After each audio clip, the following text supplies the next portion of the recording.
All right, episode 180. You're going to want to tune into this one. You're going to want to replay this one. You're going to want to share this out because we have a special guest on who has been a coach to the stars. People, you probably heard their names like Kobe Bryant, Stephen Curry, Kevin Durant, and many, many more. So we're going to talk about how to develop a winning mindset, a winning rituals, and a winning routine. So we're going to get started right now. Stephen Curry.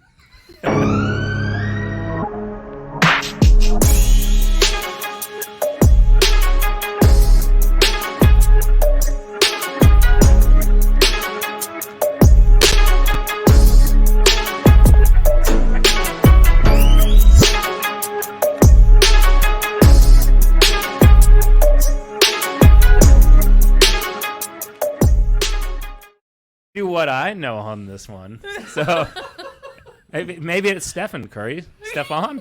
Stephen. I don't know. All right. All right. Episode 180. Special guest on, and I guess I said the name of the basketball player wrong. So At least you got his name right. Yeah. Look, the last name was correct. So we're excited to have on Alan Stein Jr., performance coach. And I was first introduced to him thanks to Elizabeth Austin, who's in studio today. She two guests. She was invited in here because she forced herself in because she's like, I'm going to talk with Alan. She was invited in because she knows the door code. Yes, Because that's true. I am the reason that you even heard the podcast that I heard him on, and it was game changer. Yeah, absolutely. So we're excited to bring him on in here in a moment. But we've got to thank our sponsors because this show wouldn't be possible without them. So Mortgage Mike, right? He's always got the winning mindset. He's giving you that Mortgage Mike stamp of approval. He's giving out loans left and right, even with those high interest rates, because he's got a limit lower. I'm going to give a real shout out to Mortgage Mike, dude. Yep, I was waiting for that. So we were writing an offer last night, which we missed out on the house. Has nothing to do with Mortgage Mike. There were 6 offers, and we just didn't offer Probably enough. a better real estate agent. But probably. They probably do need a better agent, Dick. But the funny thing about it was I told my guy, I said, look, man, your agent, your lender's giving you a bunch of, like, red flags. Like, they're telling him to kind of like, oh, yeah, that sounds right on his – he's going to Zillow to, like, do his estimates. I'm like, bro, if you're about to write an offer, like, your lender should be able to get you pretty exact on some of these things with this exact house. Yeah. And him and his wife just didn't feel comfortable, but they were first-time homeowners, so they didn't really know what they didn't know. And I said, look, let me just connect you with Mike. I don't know if he's going to be available. It was at 5:45 when I texted him, and I was like, hey, man, I understand if you're busy with family or whatever. He texted me back. He said, I'm with the girls for 30 or 45 minutes. Got with them, texted me back later that night, which I didn't respond to because I was busy with my family at that point. And he was like, got him under control. Everything's fantastic. I checked in with my clients today. They're like, I was like, hey, we didn't get the house. And they're like, that's cool. That was kind of at the top of where we wanted to be anyways. But we're sticking with Mike. Like, we certainly appreciate the connection. So, like, that dude coming through at 7 o'clock last night for somebody who's ready to make an offer with another lender who was, like, totally bogus as hell. All the stuff we say is true. That dude shows up when you need him to every time. Go to mortgagemikeoftexas.com and just look.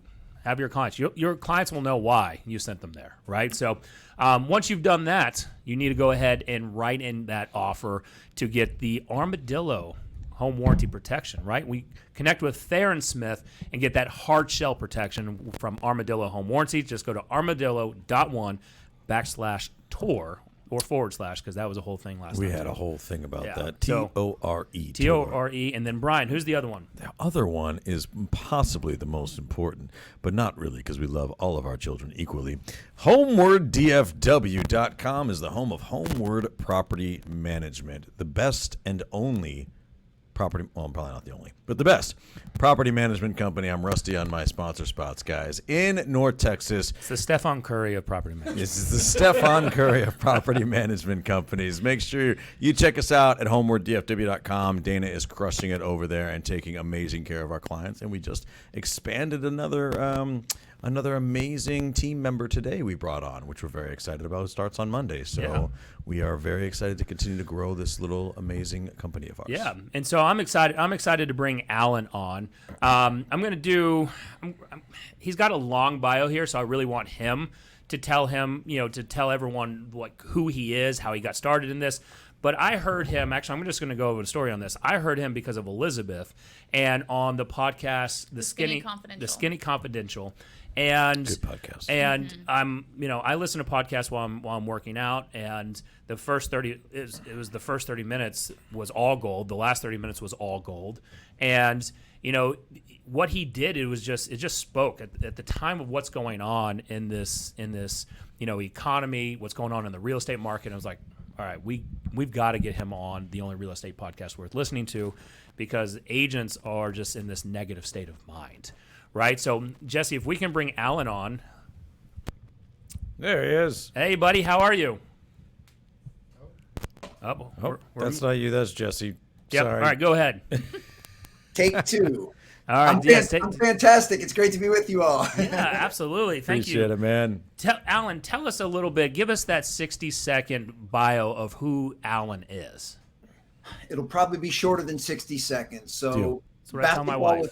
Basketball was my first love. I fell in love with the game at 5 years old, and here 4 decades later, basketball is still a major pillar of my life. And I spent the first third of my life as a very dedicated basketball player. Over that time, I started to develop an equal love for performance training, strength and conditioning, nutrition, mindset. So I decided to become a basketball performance coach when I was done playing in college. I did that for the next 15 years of my life. And then in my current iteration, I'm a keynote speaker and author, but I take all of the lessons that I've learned through the game's best players and coaches, and I show folks how to apply those to their own lives and their own businesses. And absolutely love what I do. Very grateful for an opportunity to do it. And I'm excited for a fun chat with you guys. Yeah, we're excited on that.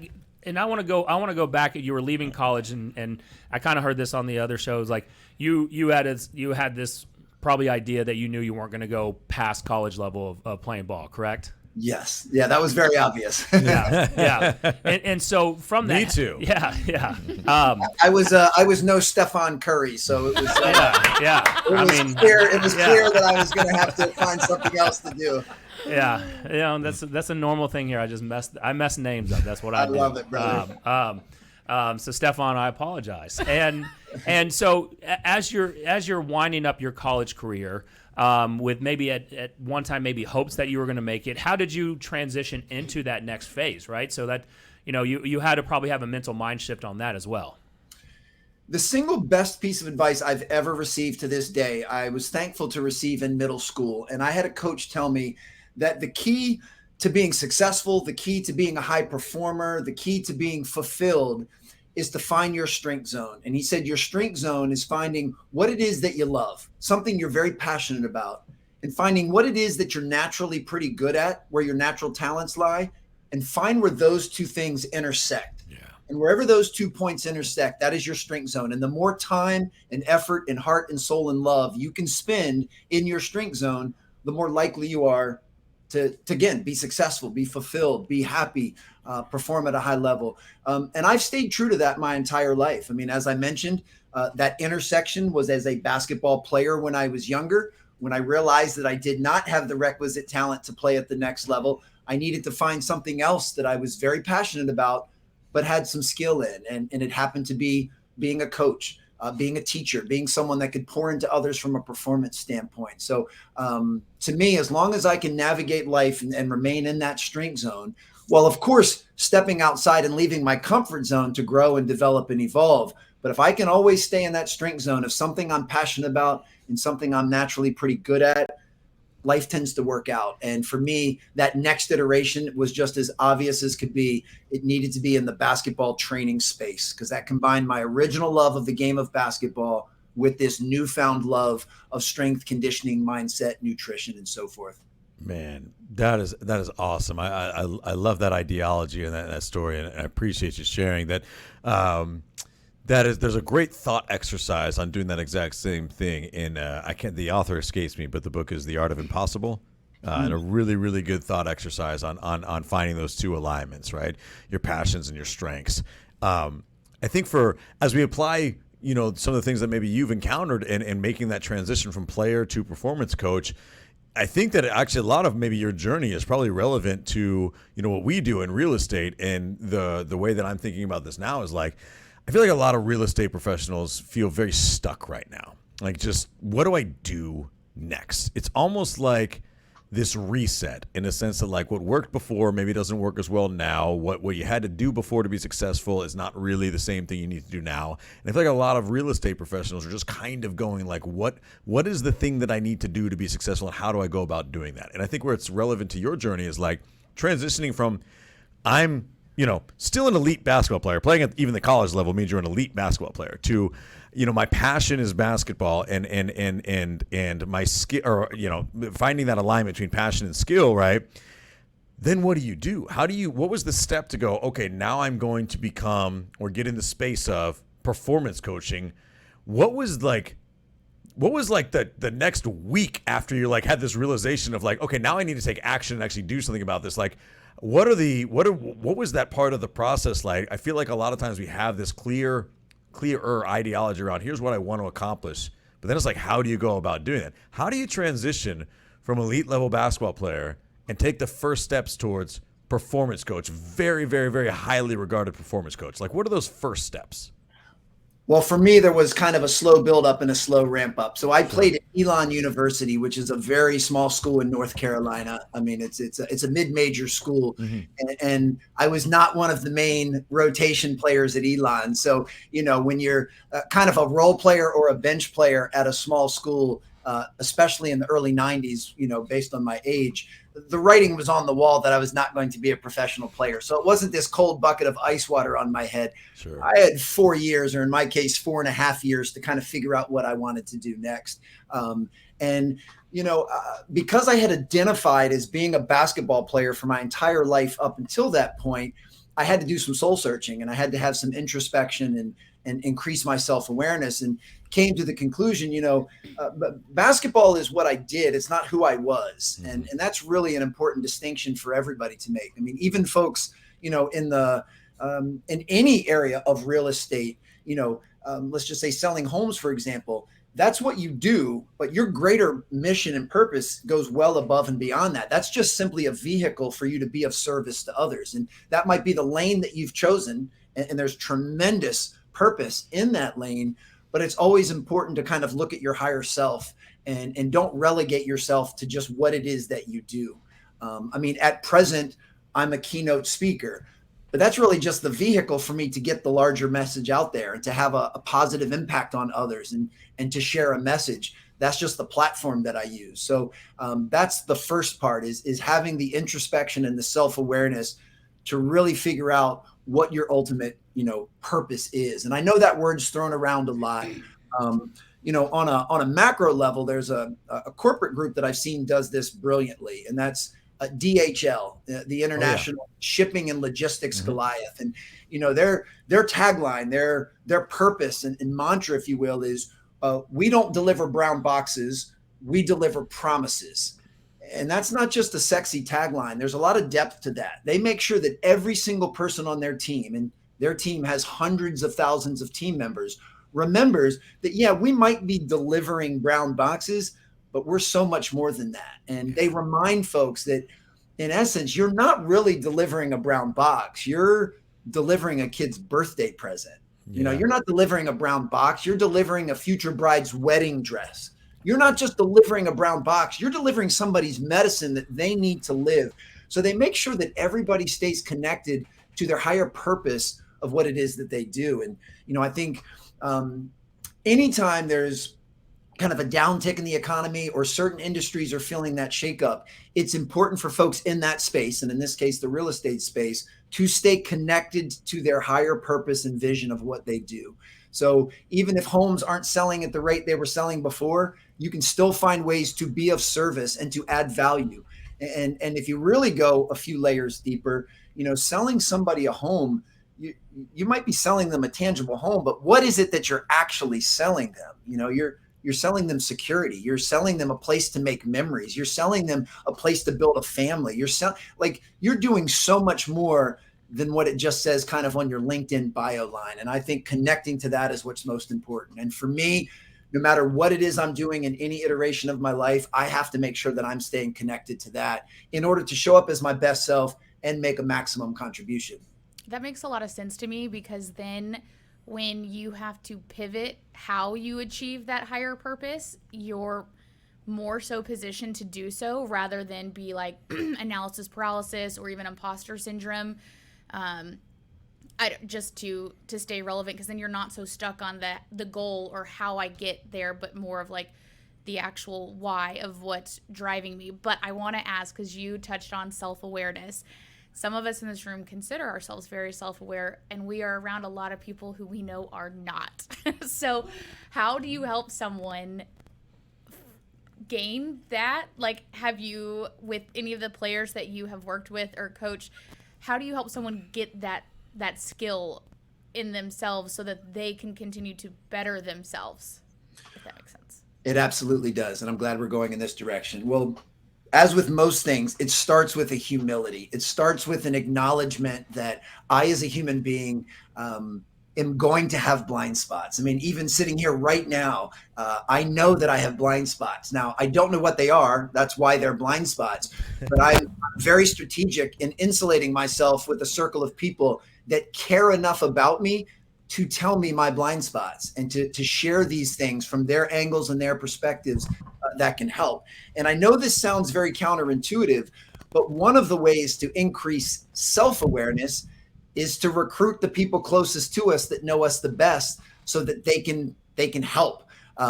Really self-awareness means there is an alignment between the way I see myself and evaluate myself and the way others perceive me and the way the outer world perceives me. And this has nothing to do with trying to pander for someone's affection or adoration or approval, but it's just making sure that there's an alignment. And how I would rate myself in any area of my life is that congruent with how other people would rate me. And if the answer is yes, then you usually have a fairly high sense of self. If there's a massive disconnect between the way I view myself and the way the world views me, that means I have low self-awareness. So, if in college, if I would have told myself over and over, I am a bona fide NBA player, I am an unbelievable world-class basketball player, well, very quickly I would have been put in check, because those that make those evaluations and scouts in the NBA would say, you are delusional. You're not anywhere close to an NBA player. And that would just simply mean that I have lack of self-awareness.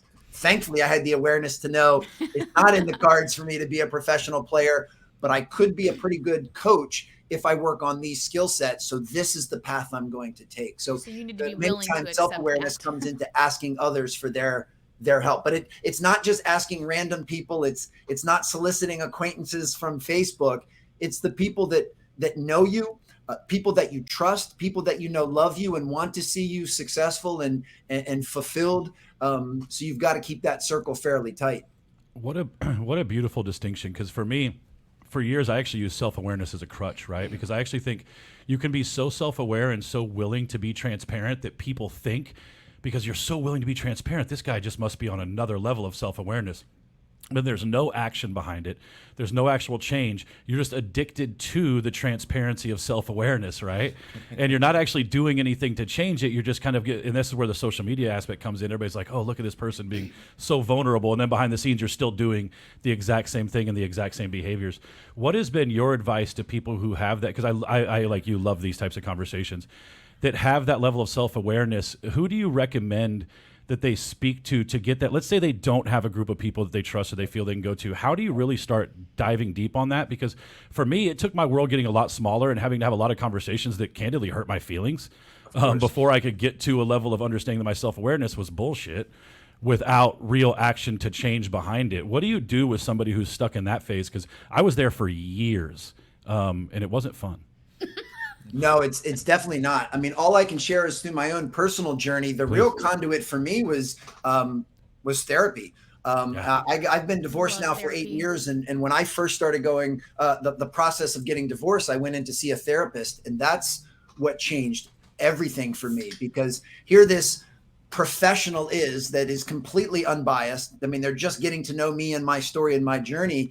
And she was holding me highly accountable. And she made me aware of a lot of things that I was not aware of at that time. And, I was also at a time in my life where I was deflecting accountability. I was constantly blaming and complaining and making excuses. My answer to the reason the marriage wasn't working was because she wasn't doing what she was supposed to do. And I wasn't holding myself accountable to where I was negligent or where I was complicit in creating, the dissolution of the relationship. And the therapist is the one that would shine that light on and say, we don't need to talk about anybody else. Like, we just need to talk about you. And she was the one that got me on that path of self-awareness. And then once it was kind of like these blinders were being taken off, and it was painful. It was uncomfortable. It definitely gave me several slices of humble pie to start to realize almost all of this was my own doing. And but that's what it started. So she was kind of the spark. But then once I realized that being more aware, kind of takes the shackles off and allows you to grow and evolve and improve, then I was hooked. And it's self-awareness is also an interesting one, because to me, I don't believe it's an ending destination. I think it is a continual process, and it will ebb and flow. I mean, even now in present time, there are certain times where I'm simply more in tune with my environment and I'm more aware than other times. There are some times in my life where I have more blind spots than other times. It's kind of like physical fitness. You can't put your flag in the ground and announce to the world, I'm physically fit, and then stop eating well and stop exercising and stop doing all of those things, because pretty soon you'll no longer be physically fit. It's the same thing with self-awareness. You can't claim, hey, everyone, I'm self-aware, and then stop doing the daily work that is required to be self-aware, because it will quickly evade you. So you're saying we can't just Liver King it and tell everybody that we're not using gear and then just be geared up all day? That is correct. I love that. Like, that's such a good, almost answer kind of my question in a little bit of the way, is like, self-awareness is only awareness of yourself in that particular moment. We were literally just having a conversation about this earlier, about just the growth of human beings and how you're never the same person for more than one moment in time, right? And then you extrapolate that over years, and self-awareness will continue to evade you if you feel like, it's like the more you're sure that you are who you are, the less likely you are to retain that, right? Because you're never the same person for more than that moment in time.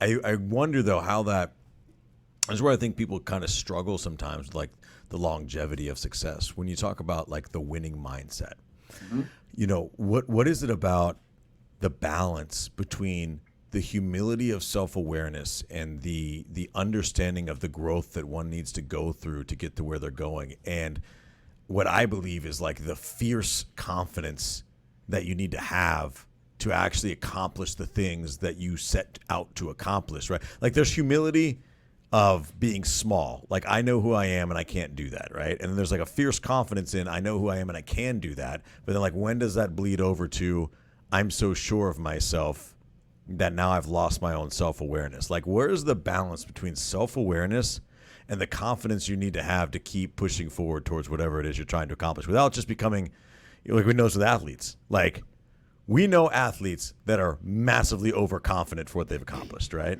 Like, where's that balance? Well, I'm glad you went in this direction as well. There will always be a dance between confidence and humility. And if you look at it on the spectrum, you have someone here that has all confidence and absolutely zero humility. They're borderline arrogant or narcissistic. That's going to create some serious problems. If you go all the way to the other side, someone that has all humility but no confidence, they're going to be meek. They're not, they're not going to be anywhere close to being able to leave the type of impact that they're capable of. So we want to find a balance in between. And I think it's somewhat different for each individual. Some of it has to do with our personality and our temperament. But I also don't think it's static. I think we'll kind of move on that scale, but when needed. But both are required. I'm a huge believer that confidence needs to be earned. And it's earned primarily during the unseen hours by putting in the reps of whatever it is that you're trying to be good in. So you earn the right to be confident.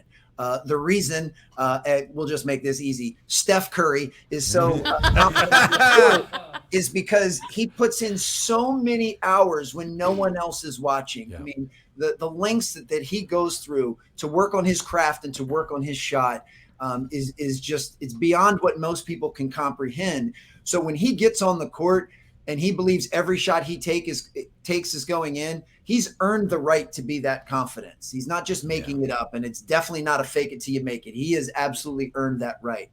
But what keeps him as one of the world-class athletes of all time, is he blends that with humility, and humility to the point that he stays open to feedback.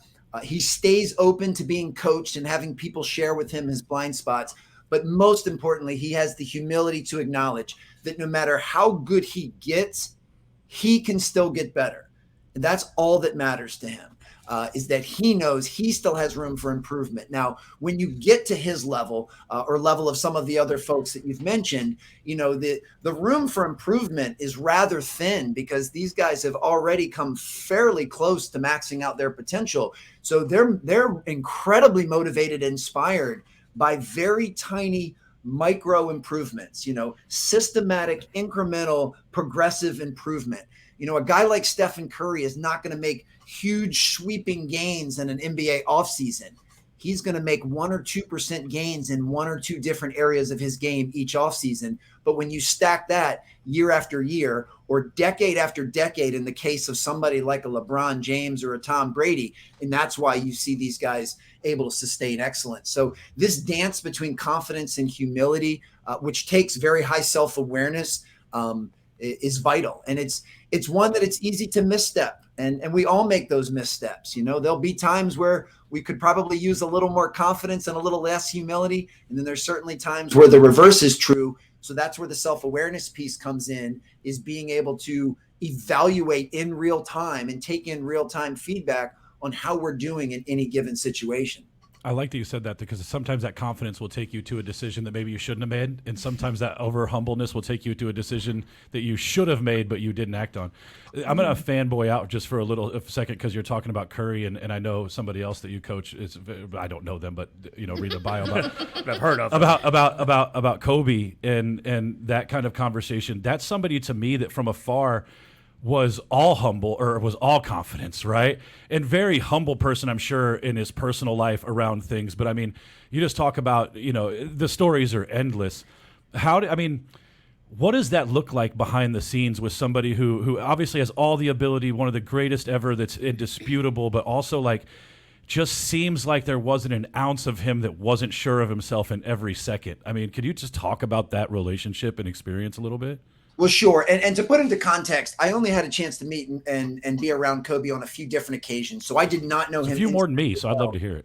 But I certainly know that with a guy like that. Now, there's a couple areas that we can look at confidence and humility. I think even to his own admission, he probably could have leaned in with a little more humility and grace and compassion in the way that he dealt with teammates. Sure. But he had very high humility for himself, back to my original definition of, his goal was to be the greatest that ever played. And no matter what he accomplished, no matter how many points he scored, all-star games he made, or money he made, he still knew he had to improve, which is why he had that relentless pursuit of greatness during some pretty intense unseen hours. But that humility is what allowed him to know that he could still get better. But yes, to the outside world, to opponents, to teammates, he skewed heavily towards high confidence and lower humility. So everybody's got to find that balance. And it's different in different times.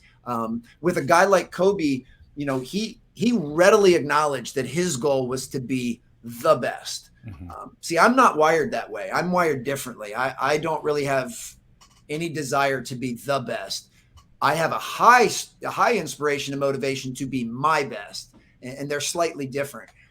I do the best I can to not play the comparison game in different areas of my life. And it's not easy to do, because we live in a culture, and especially with social media, that I think is designed to get us to play the comparison game. But I try not to play that. There's not an ounce of me that is ever worried about if I'm the best keynote speaker. That's for other people to decide.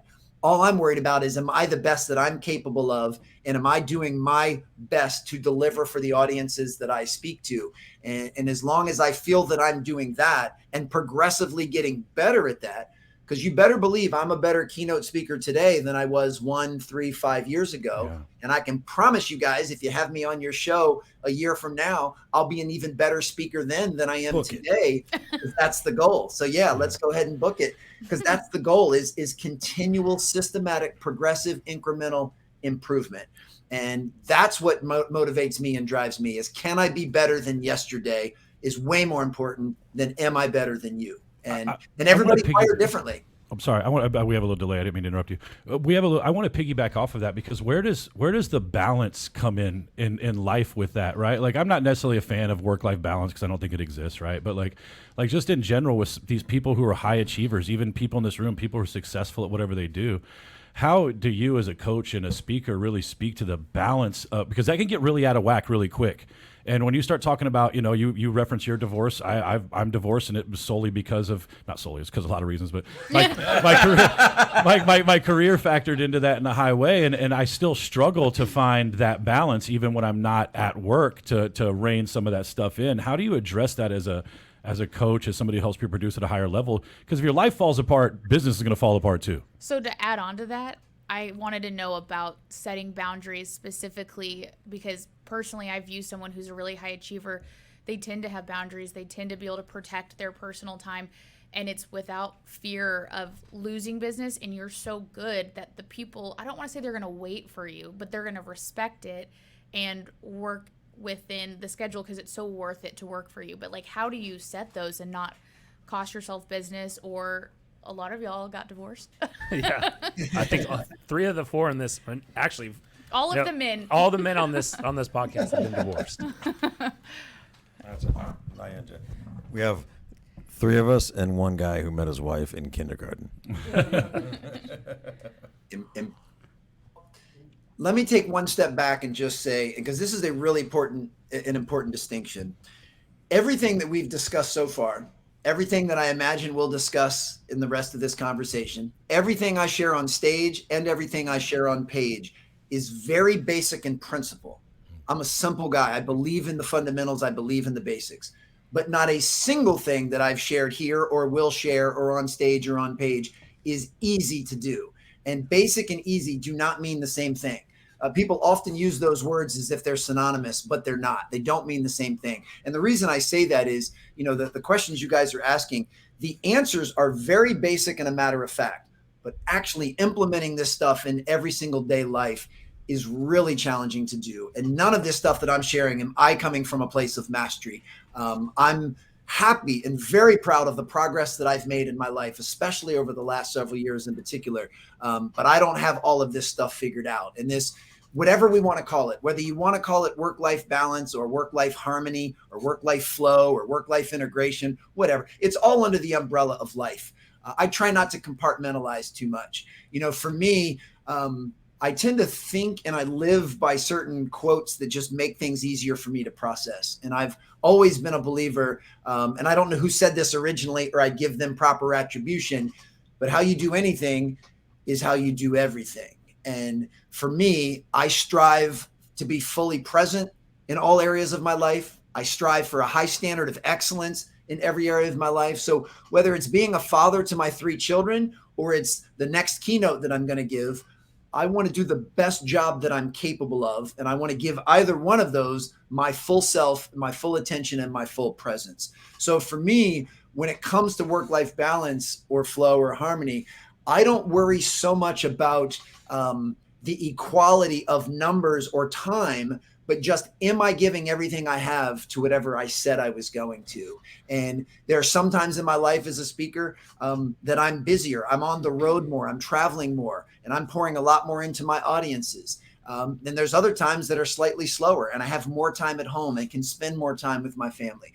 But even if I'm only going to get a limited amount of time with my children, I want to make sure that that limited amount of time is super high quality, that it's not distracted. I'm not like, I am there in mind, body, and spirit. So for me, that's where it starts. But then it also goes back to, we have to get crystal clear on our core values. We have to get crystal clear on what it is that we believe. And then we need to make sure we're designing our life and our behaviors to be in alignment with that. Man, so, hard. my own self-care, my physical, mental, and emotional wellness is something that is really, really important to me. Because I'm of the belief that the only way I can be an elite level father or an elite level keynote speaker is if I'm taking care of myself. So I have very strict boundaries for my own physical fitness and wellness routines, about when I go to bed at night, about eating clean, about making sure that I'm consuming, reading, watching, and listening to stuff that is that is educating me, that is inspiring me. I do the best I can to siphon off all of the noise, all of the negativity, all of the gossip. I believe in being informed for sure, but I don't spend just hours and hours listening to negativity. It's not good for me personally. So yes, I put strict boundaries in place. Will you elaborate on some of your routines, like your morning routine, your evening routine? Be happy set you up for success? Yeah, and I'm glad that you brought up evening routine, because that one's just as important as morning routine, although morning routine tends to get, all of the headlines and is what's talked about more on social media. But it's kind of like the chicken and the egg. What comes before your morning routine? Well, it's the previous night's evening routine.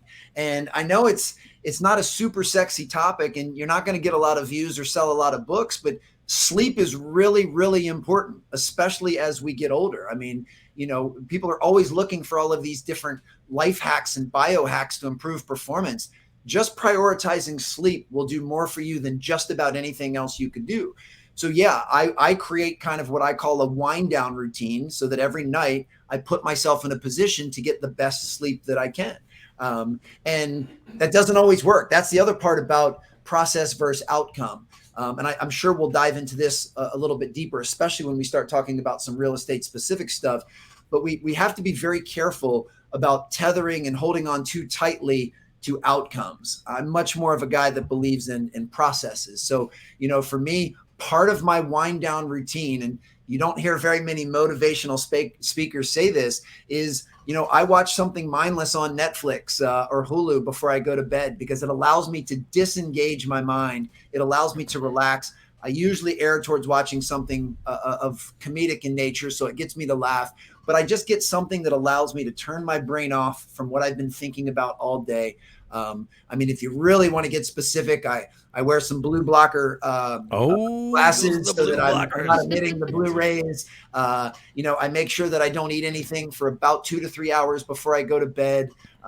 There's different systems I put in place, but my goal is to make sure that I get a good night's sleep. And then from a morning routine standpoint, every single day when I wake up, I try to do 3 things before I technically start my work.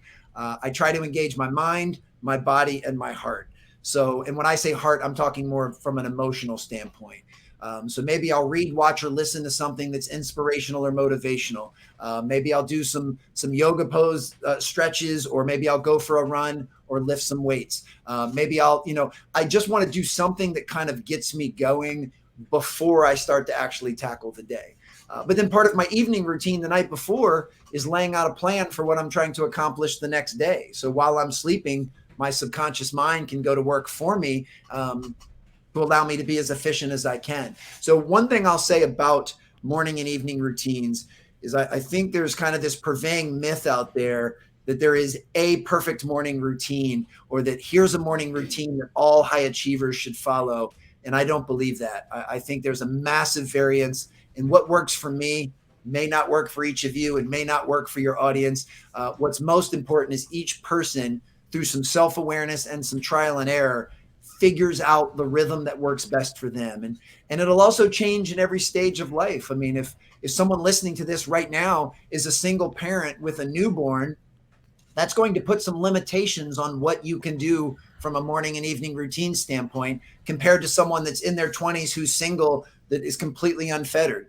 That's also different than someone that's in their mid 50s whose kids are grown. Like, all these different stages, we have to be able to adapt and evolve and figure out what's best for us now at this time. So just like I told you all, that a year from now, I'll be a better keynote speaker than I am today, and I'm better today than I was a year ago. Same thing with my morning and evening routine. It's evolved over the last couple of years, and it will continue to evolve for the next couple. I just want to make sure that I'm always doing what puts me in a position to show up consistently as my best self and making maximum contribution to everyone and everything around me. I love that, man. And I appreciate you sharing that so much, because I am very much a routine guy. I know that a lot of us are around here as well. And the thing that you really focus in on that I want to almost even just kind of dive a little deeper on is you're going to have to find the routine within the limitations that work for you. We have this thing, because I think that goes both ways. We have this thing where I think for like books or, speakers, keynotes, or things that we, coaching programs, things like, for so much of it, like, they tell you got to do things a certain way. Hal Elrod's like a good friend to some of the people on this show. Really great dude. Love his books, right? Like, and I know that people, like, he will even probably say he only does the Miracle Morning like 80% of the time. That's a win for him, right? Because there's like, he's a super busy guy, right? Like, it's really hard to do all of that every single day. And then you extrapolate that to like whatever, like whatever your limitations are. You have kids, you've got, you're going to school and trying to get your master's and doing a full-time job. There's like a lot going on. And I think that we have so much like almost a perverse attraction to like, you've got to do X, Y, and Z or you're kind of a piece of shit, right? Then we also have like this perverse like cop out to like, I can't do all of that, so I'm going to do none of it. And I think that that's such an insightful point, is like, just because you can't do 100% of one, you should never try to do that. It's called habit stacking for a reason, right? If you think that like you should compare yourself to like everything that like a really dialed in routine, like a Stephen Curry does or whatever on day one, you're setting yourself up for failure. That would be like me being like, all right, I'm going to start working out again and I need to look like The Rock, right? Like, no, he gets paid to look like The Rock. That's why he works out a lot, right? But then we have this thing where like, well, if I can't look like The Rock, I'm not going to work out at all, right? Where it's like, if I can't wake up at 4 o'clock in the morning because X, Y, and Z is going on, then I'm just not going to have a routine at all. Where it's like, you've got to find the thing that works for you. You can't not do anything, even if you can't do everything. And I think that just making, like you said, incremental steps in the right direction, extrapolated over a period of years, oh my gosh, what a different person you'll become. I think we let ourselves off the hook so much because we can't do everything, but we also have this really perverse like improvement culture where like, if you don't do everything, you might as well not even show up, bro. Like, you're not top G, bro. Or whatever it is. Yeah. There's so much gold in what you just shared there. And we do tend to live in a world that plays on the ends and plays on the extremes. And yeah, a little bit is better than nothing in any way, shape, or form. And, even back to the morning routines. I mean, for me, I have different morning routines. So as I mentioned, I'm amicably divorced. I have 13-year-old twin sons and I have an almost 11-year-old daughter. So my kids are with me, roughly half of the time. I have a different morning routine when my kids are with me than when I'm by myself. I have a different morning routine when I'm traveling somewhere and I'm going to be speaking that day than I do. So I've created some different systems and morning routines and processes even within the same current life that I'm living, just based on those circumstances. And, it's one of the biggest mistakes we can make. And I think this is where you're going with this, and it was perfect, is we allow ourselves to get stifled by perfection. I threw perfection out the window years ago, which was convenient to do because I wasn't anywhere close to it in any area of my life. That's the easiest thing to get rid of. Yeah, I threw perfection out the window. And instead, what drives me is progress. And that's why I can say with a huge smile, but a tremendous amount of humility and gratefulness, that I'm proud of the progress I've made. And I'm very proud of the path that I'm on. And one of the things I want to make sure your listeners know is, don't get consumed with where you are at this moment. Focus much more on the direction at which you're headed. And as long as that arrow is pointed forward or pointed up, whichever term you like better, then just know that you're moving in the right direction. And don't worry if right now, if you're saying to yourself, oh my gosh, I am a train wreck, my morning routine is awful. First and foremost, give yourself some grace and some space and some self-compassion and some kindness. Like, it's okay. You're not alone. Second thing you need to do is be prepared to exercise some patience, and just realize that by tomorrow morning, you are not going to have the perfect, ideal morning routine. It is a process. But just ask yourself, can you just do 1 or 2 things tomorrow morning, even for just 5 or 6 minutes, that will kind of fill your bucket and help your morning routine? I mean, even just that one change tomorrow morning will mean tomorrow morning's morning routine was a little bit better than today's. And that's going to start creating some of that momentum.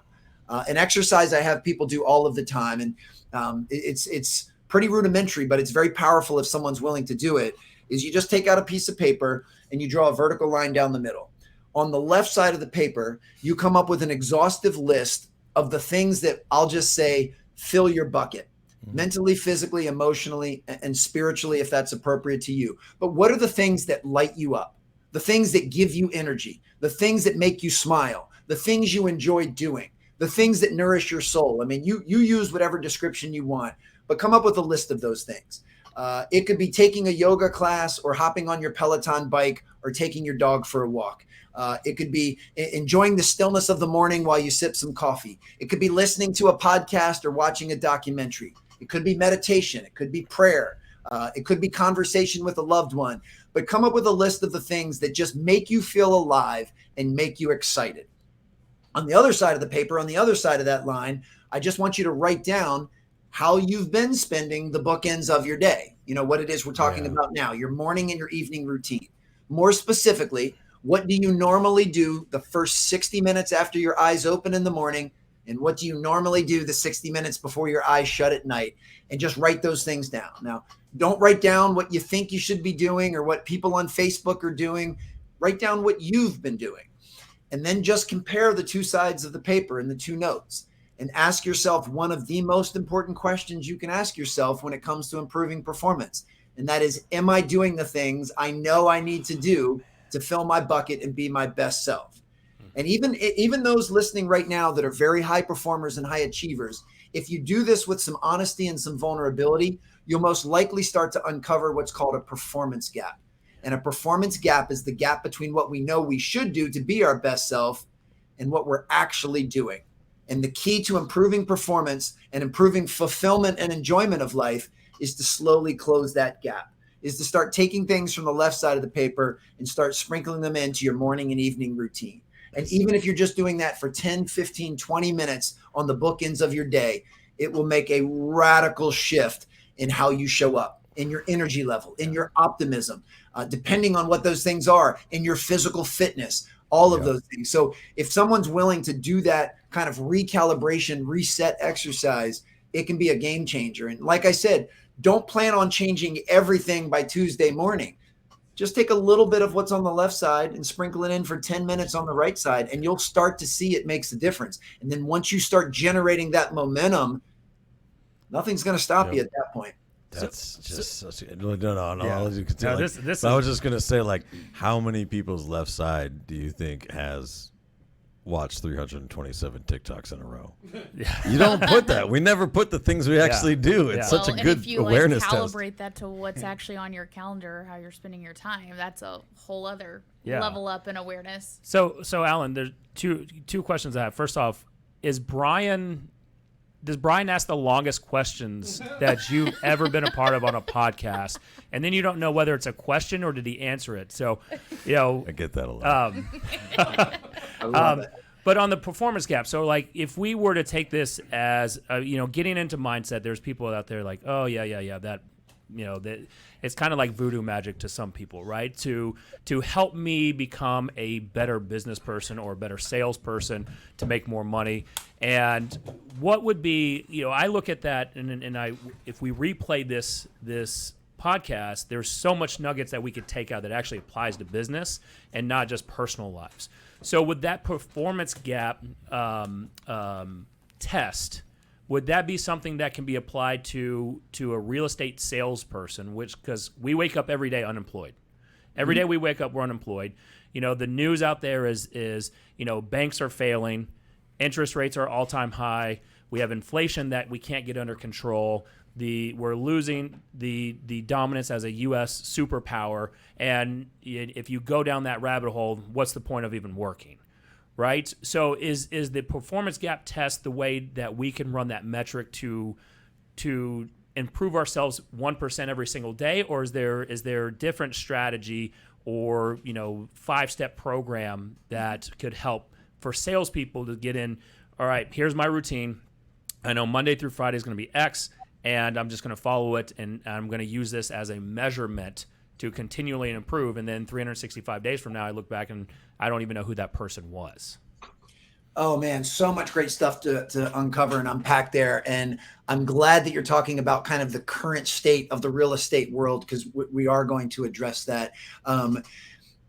Back to the self-awareness that we talked about in the beginning, there's a couple of things that each of us needs to know. And this is, I'm going to tie all of this together if it sounds like I'm going on a tangent.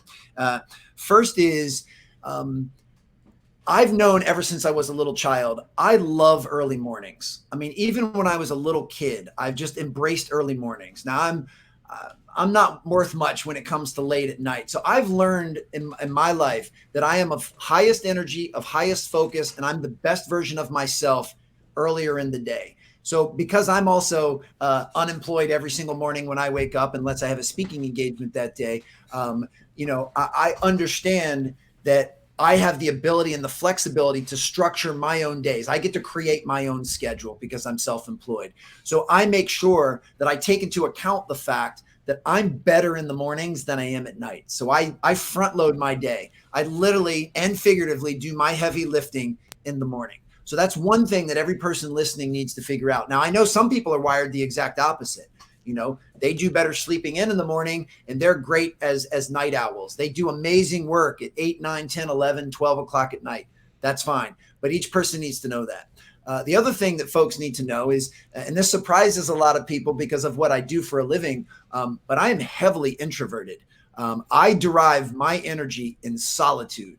I love stillness. Now, I love people. I'm not antisocial by any means, but being with people drains me. I don't mean this to sound over dramatic. After this conversation is over, I will be emotionally drained. It will be like I just ran a marathon and all I'm doing is sitting here having a lovely discussion with you folks, but pouring into others drains my battery. Now, it's very satisfying, and there's no other thing I'd rather be doing to drain my battery, but I know that I have to balance speaking engagements and being a guest on podcasts and doing calls. I have to balance that with some alone time or some stillness or some solitude to recharge my battery. Other people are the opposite. My dad's the exact opposite. He gets energy from being around people and pouring into people. Being in solitude drains him. So it's important that we know these things so that we can structure our lives around them. And then taking all of this into account, and this is really apropos to what we're talking about with the current state of the market, is I'm a huge believer in putting the vast majority of our focus, attention, and energy into the things we have control over. Yeah. And on some level, learning to let go of the things that we don't. And the things that are outside of our control, this doesn't mean that they're not real. It doesn't mean that they're not valid. It just means that no matter how much you focus on them, it's not going to change. And, you just listed a very accurate list of what's going on in the economic, climate at present. High interest rates, banks are failing, inflation, and all of that stuff absolutely has an effect on the real estate market. But as an individual, you don't control any of those things. So the more time you spend anxious, worried, focused on the things outside of your control, it starts to detract from the things you do have control over. So while the economic climate may not be ideal, and it's certainly not preferred if you're in the business of selling homes, no matter how upset or stressed you get, it ain't going to change those things. So the only thing you can do is have the discipline and self-awareness to pour your attention and love into the things that you do have control over. And you can start planting those seeds now, because at some point, the things outside of your control, they will improve. Absolutely, they will improve. Now, I certainly don't know if they'll improve in 2 months or 2 years. I don't know that anyone knows that, but they will improve. That is the way that the world works. Anytime there's a dip, there's going to be, a peak at some point. So the question is, are you making the deposits now and planting the seeds now so that when things do get better, you'll be better than ever? I mean, that's the only option we have. And I will say to anyone listening that is struggling at present, that is stressed out, that is worried about that is anxious, I have nothing but empathy and compassion for you. I'm not saying that this is easy. And I'm not saying that your feelings aren't valid. They most definitely are. But at some point, I would encourage you and hopefully try to nudge you towards not worrying about those things or focusing on them. You can be aware of them, but double down on the things you have control over. And our morning and evening routine, our personal self-care, our relationships, our ability to create and put out valuable content. Like, these are all things on our side of the fence that we can double down on. As a speaker, in full transparency, January and February of this year were the 2 best months I've ever had as a speaker. These last couple months, March and coming into April, are a little bit slower. So my business is constantly ebbing and flowing. So when things are going great, wonderful. Now that things are a little bit slower for me, I'm doubling down on all of these things that I just shared. I'm taking this time to pour more into my self-care. I'm doubling down on creating and filming and writing new content to put out in the world. I'm reaching out and strengthening relationships with people. Like, I'm making as many investments as I can so my future self will have something to be thankful for. And that's really the mindset that I would encourage anyone in the real estate game to be playing. I know that circumstances are not ideal, but you don't control the outer world. What you do have control over is how you respond in the inner world. And if you can have the discipline to double down on that now, I promise you, you will reap those benefits at some point. You just have to stay the course, stay consistent, and have a belief that things will get better, and they will. Love it. I mean, I'm going to go back and re-listen to that part, because that I'll share something with you. My brother passed away in October of 2021, and ever since then, I will wake up. It always happens from midnight to 2 a.m. And my mind goes into these really, really dark places. I'm like, how did I even get here? Right. So it's like, where I have to spend 30 minutes to an hour saying, this isn't real. This isn't real. That if I know, I believe in myself, that I can control what I can control. And like you said, the outside forces, if I can't control that needs to go over in that other bucket.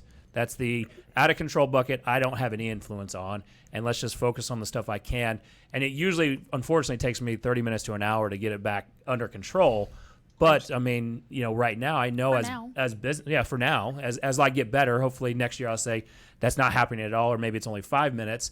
But I know that as people, as business owners, not just real estate agents, but as business owners that are having tough times, I know that their mind is one of their biggest assets and biggest hindrance to their success. And so I want, hopefully people go back and listen to all of this, but even that last part of just really just the controllables. Yeah. That was the best piece of overarching mindset advice, without having to get actually so granular and break anything down, because it encompasses it all ultimately. If people can run with it and take with it. I appreciate that immensely. I'm glad it resonates, and I'll take it a step further. And also, just so that now, I've never walked a day in the shoes of someone that's life is in real estate. That's not my area of expertise. But I can say, as a professional speaker, on March 13th of 2020, I saw my entire speaker calendar get wiped off the map. My entire vocation in one fell swoop. I mean, and I won't lie, for 72 hours, I was panicked. For 72 hours, I was scared. I was anxious. It was a rough 72 hours. And I gave myself the space and the grace to feel that way. I didn't suppress how I was feeling. I didn't ignore it. I threw myself a massive pity party for 72 hours. And then I realized, all right, this isn't going to help me. So what can I do? And then it clicked with me. My entire business and everything I preach on stage and on page is about being of service to others and about leading with the heart. And I figured now's the time for me to do that. Even though I am not going to be able to speak in person, talking about when the pandemic hit, and I'm not going to be able to do my work the way I was used to, I can still be of value to others. I can still reach out and offer myself or support folks.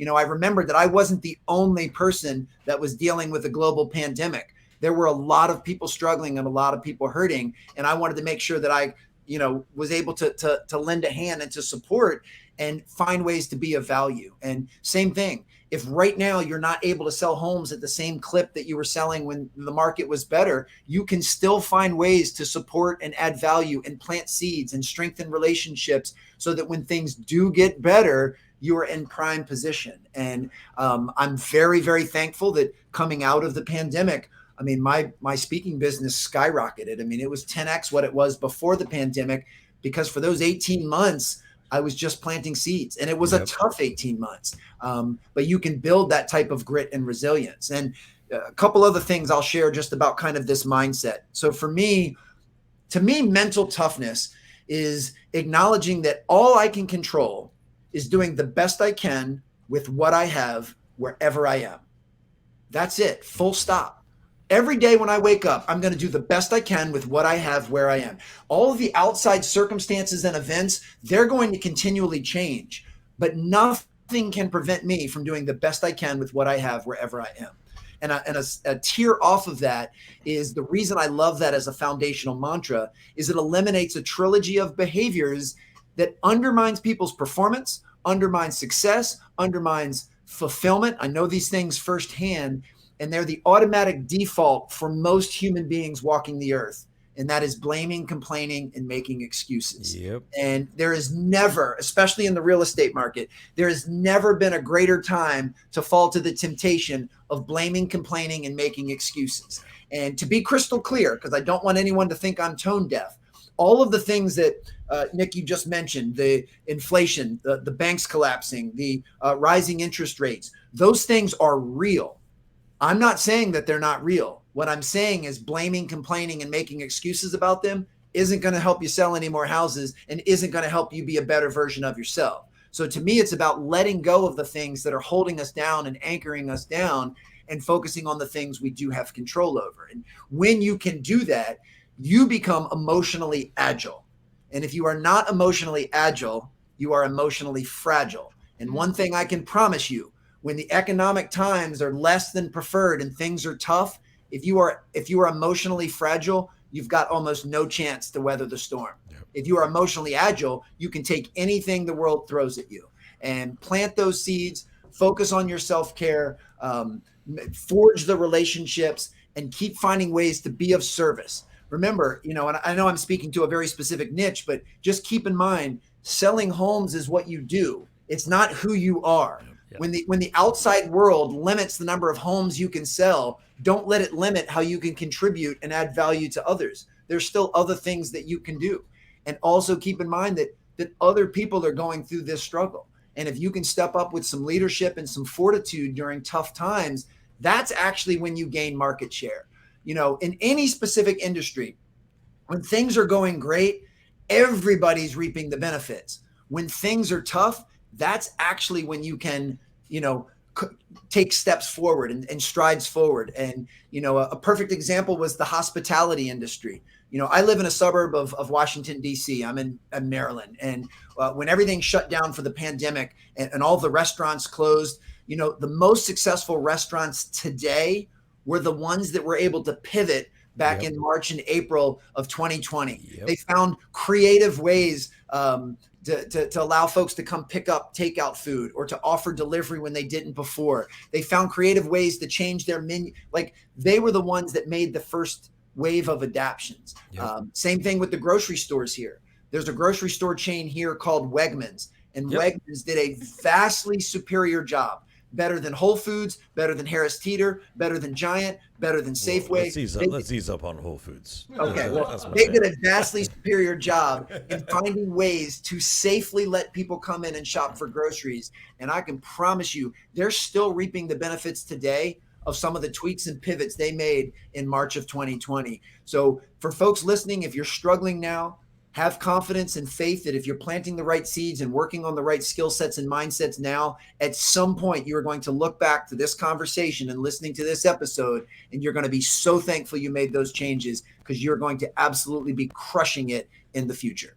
I think if a lot of people actually adopt a lot of what you're saying today, you can still have your best year in business yet this year. Yeah. Even with the market, even with banks collapsing, even with interest rates and uncertainty, like that is the beauty of what we do. I don't think a lot of people think that they can, but if you actually are consistent and take these right actions and protect your mindset and once again, everything you covered in this, it can be this year. You'll just continue to compound year over year, but like it is within you if you can pivot and do what you need to do every single day. It doesn't have to be delayed in the future. Absolutely.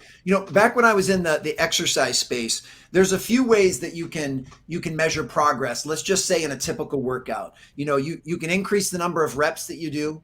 You can increase the weight that you do, or you can increase the amount of work you do in a shorter time. So if you were used to doing, say, 15 exercises and it took you 30 minutes, if you can do the same sets and reps of those exercises, but you complete the workout in 25 minutes, it's actually a more intense workout. Like there's more benefit to that. And it's the same thing. So even if you just match what you sold last year, but you matched it and the economic climate is way worse this year than it was last year, that actually means you made progress. Yep. Like that is a huge win. So it's not just about topping what you did from a numeric value, even if you just come close to that. I mean, and all of this stuff that I'm preaching, I think there's a lot of alignment between being a keynote speaker and being in real estate. It's the same thing, you know? So even if you're not breaking your records, if you're able to come close to what you did before, despite all of these real tangible obstacles, that is a huge win. And you should celebrate that, and you should be very proud of that. And then once these constraints are taken off, once you take off this weight vest and take off these shackles, I mean, you are going to propel to levels that you've never even dreamed of before, if you're willing to plant the seeds now. And back to the sports analogies, like I've seen this in basketball more times than I can count. A player enters the NBA, and in their first several years, they're kind of a role player. You know, they don't get a lot of playing time, but they are in the gym every day, hour after hour. They're in the weight room. They're doing film sessions. They never quite get their chance. No one really knows who they are, but they're still putting in the work. And then they get traded to a team that has a slightly different dynamic, and they're asked to play a few more minutes, and boom, they take off. And everything that they've been putting in during all the work they've put in during the unseen hours now comes to fruition. And, you know, I told you that I love quotes, and all of these quotes that inspire me, none of them are by me. They're all by somebody else. But one that I love is it's better to be prepared for an opportunity that never arises than unprepared for one that does. So I would say prepare right now as if the economic climate is going to get better in 3 months.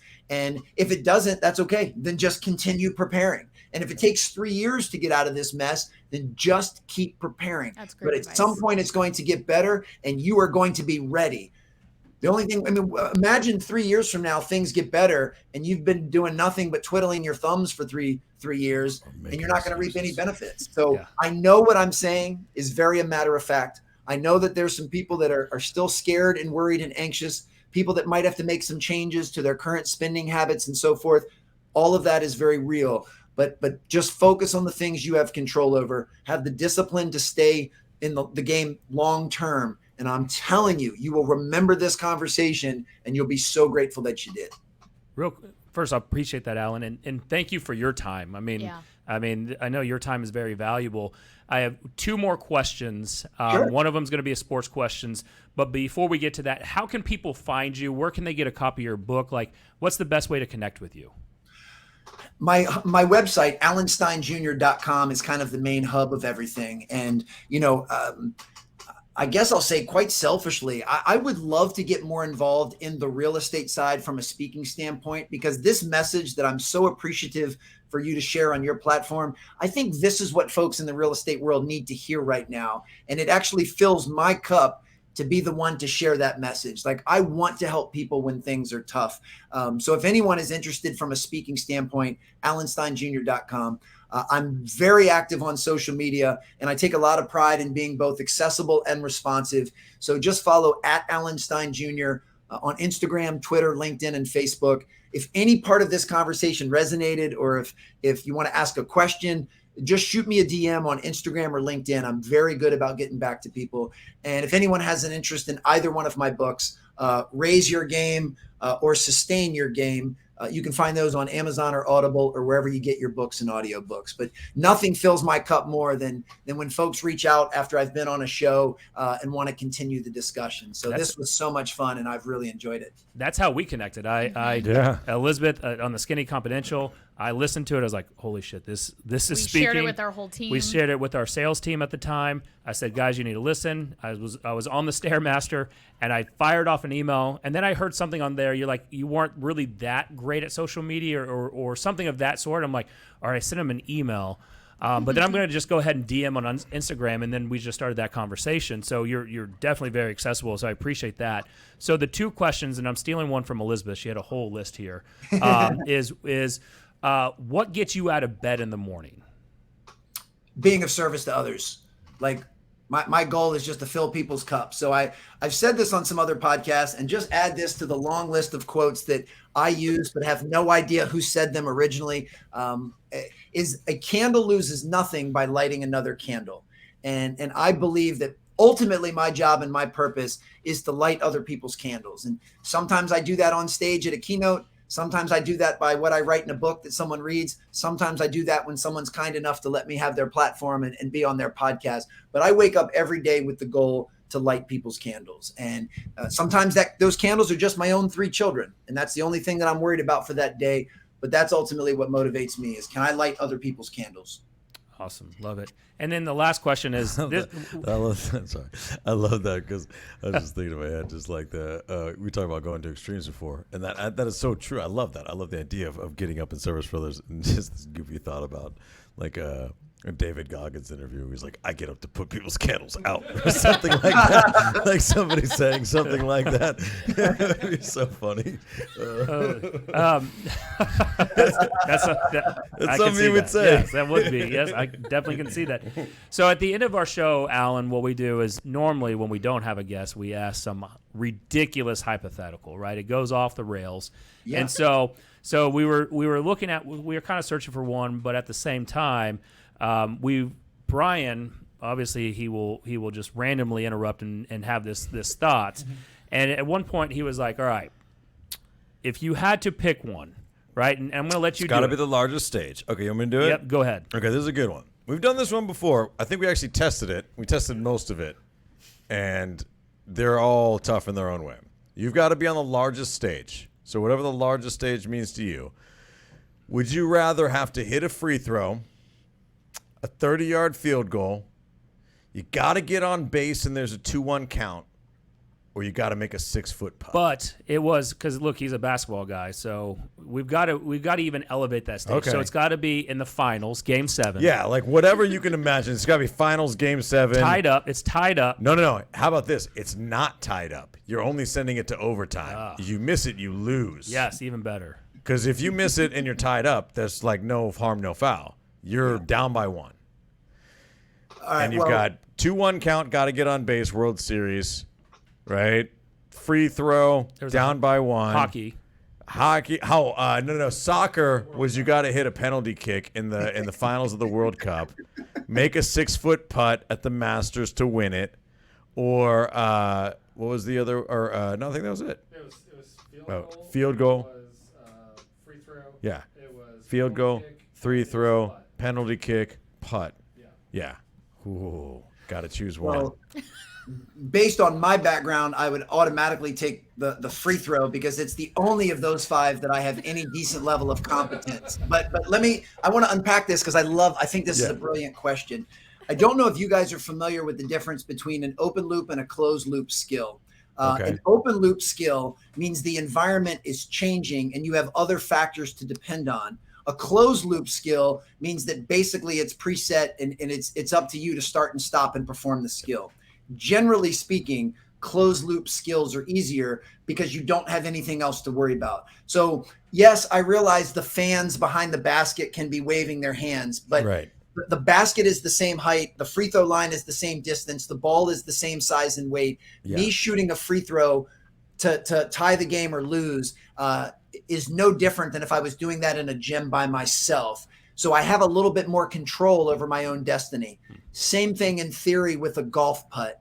The others, now I'm required to hit a pitch thrown by someone else, or I need to be able to kick a field goal based on someone else snapping it and catching it and making sure the laces are out. There's other factors. Einhorn and Finkel. Einhorn and Finkel, exactly. Now there's a great reference right there. And even if I'm trying to throw a touchdown or anything, I'm dependent on others. So I'll always take the closed loop skill if you're asking what it is that I need to do. But on a bigger level, if you're asking me personally what I think the hardest skill in sports is, it would be hitting a curveball. And I've absolutely. Never played baseball. I think hitting a 90-mile-an-hour curveball might be the hardest skill in all of sports. And I say that with massive respect to every sport. And don't even get me started on hockey because I can't even skate. So I wouldn't. I'd be out on that one to begin with. Upright. So, so I'll take free throw for myself, but I would even take putt as number 2 just because I have more control over that. That is the first time anybody has actionably turned our stupid hypothetical question into an actual lesson. And a good conversation. You are now in the Tour Hall of Fame. I think we had, and I love the breakdown. We had a long thing about the 2-1 count. My only defense was that you got a chance to get walked because it's 2-1 count. If it was a full count, I'm out all day. I don't want it to come down to one pitch. So I agree with you. But, yeah, I mean, you get, Lester and Nestor Cortez up there. That's an open loop all day.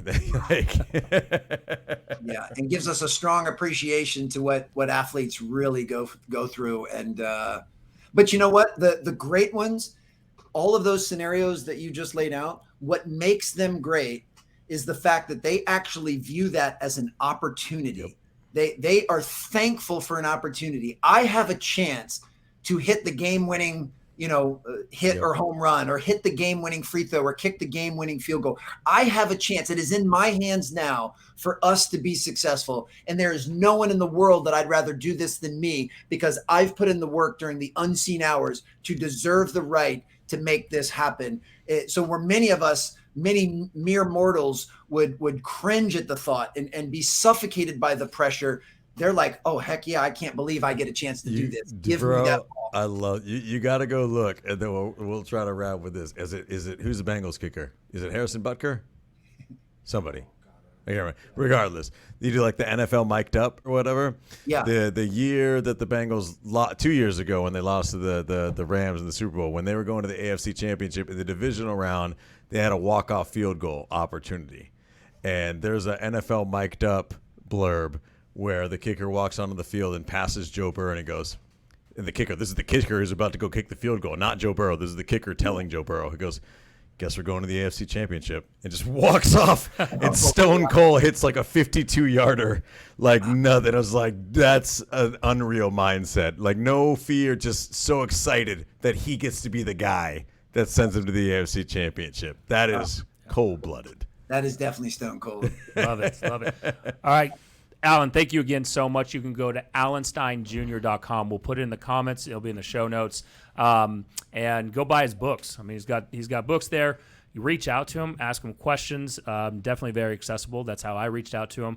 Alan, I'm going to make a commitment to you. I'm going to connect you with Glenn Sanford at EXP. He's the co-founder. He's the founder of EXP. We definitely want to see if there's a way we can get you on the EXP Realty stage for a keynote side. So I'm going to make. You gave us and blessed us with your time. I'm going to try to do something and help you out on that, and see what we can do there.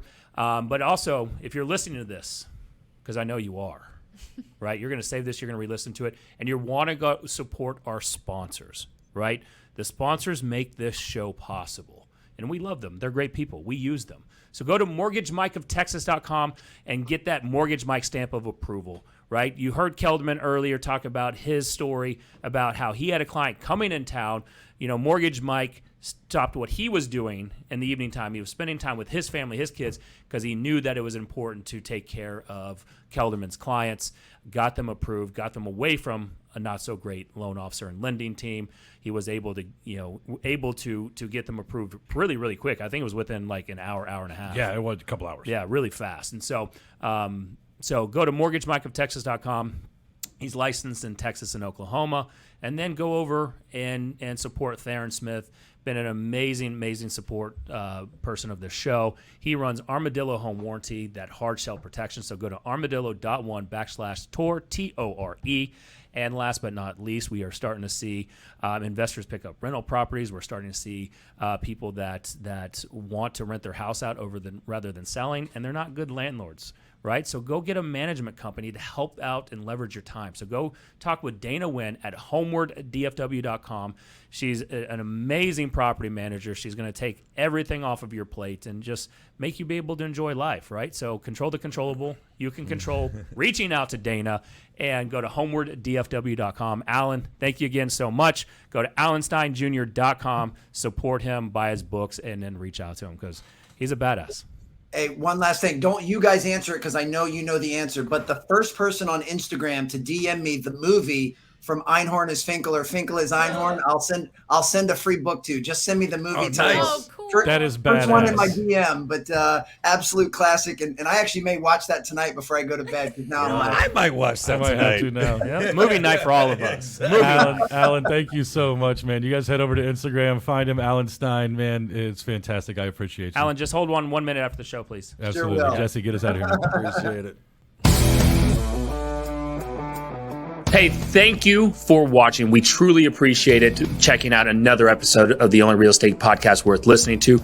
If you're watching this on YouTube, please go ahead, hit that share button, hit that like button, and hit the subscribe button. Right? We're dropping more stuff on YouTube constantly. If you're on iTunes, leave us a review, please. We're really, really focused on building up those reviews so we can get more searchable content on there. And if you're on Facebook, like everyone else is, go over and search the Only Real Estate Group worth being a part of. You're going to want to go join that group. I'm telling you right now, there's so much gold in there. So go join, share us on YouTube, and leave us that iTunes review, please. Go do it right now. We'll see you on the next show.